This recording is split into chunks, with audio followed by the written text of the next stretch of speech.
Məsələn üçün, birinə zabatum lahindal Porsche vel habibil qiya anna Prius.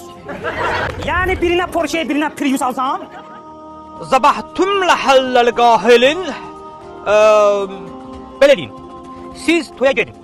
Qəşəng geyin, için, oynayın, diskotekaya da qala bilərsiniz. Amma bir şərt var ki, gərək qəmgin mahnılar oynayasınız. Rabbil alemin Allah. Ana rahime maliki yevmiddin iyyake na'budu ve iyyake nestaîn.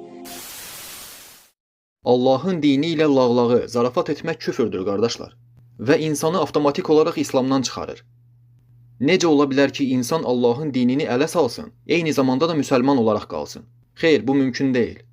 Və fərqi də yoxdur, o insan o sözləri ciddi söyləyib və yaxud da qeyri-ciddi. Çünki Allahın dini zarafat mövzusu deyil, qardaşlar. Bu cür zarafatları televizorda və yaxud da internetdə görüb gülən insanlara da gec olmadan tövbə etmələrini tövsiyə edirəm. Elhamdülillahi Rabbil alemin meyvədəmə. İyyâke na'budu və iyyâke nestaîn. Kimin toyunda ana segahı oxunmuyor? Adəmlə Həvvanın. Hansı körpüdən maşın keçmir? Hansı? Sirat körpüsündən. Əzrail xoşuna gələn qız görəndə nə deyib? Nə deyib? Ölümünə şeysən. Fıçan cəhənnəmə düşəndə nə deyib? Nə deyir? Xalonlardan nə var?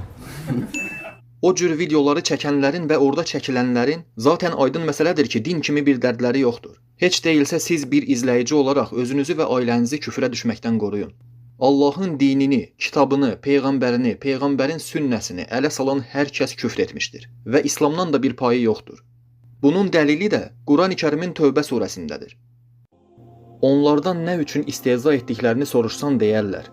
Biz sadəcə boş-boş zarafatlaşırdıq. De, Allaha, onun ayələrinə və onun elçisinə istehza mı edirdiniz? Üzrxahlıq etməyin.